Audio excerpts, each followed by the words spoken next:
యెషయా గ్రంథం రెండు భాగాలు. యెషయా గ్రంథం రెండు భాగాలు. మొదటి 39 అధ్యాయాలు పాత నిబంధనకి గుర్తు.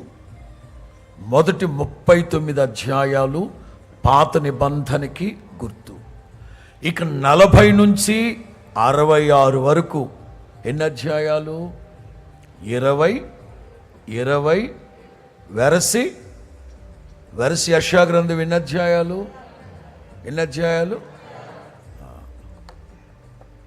ఈ పరిశుద్ధ గ్రంథంలో ఎన్ని పుస్తకాలు ఉన్నాయి? పాత నిబంధన ఎన్ని పుస్తకాలు? కొత్త నిబంధన ఎన్ని పుస్తకాలు? అందుకని యెషయా గ్రంథాన్ని హిబ్రూ స్కాలర్స్ ఏమని పిలుస్తారో తెలుసా? Mini Bible. 39 అధ్యాయాలు దేవుని ప్రజలకి దేవుడిచ్చిన న్యాయ తీర్పులు. ఇక 40 నుంచి 66 వరకు వాగ్దానాల పరంపర కొనసాగుతుంది. వాగ్దానాలు.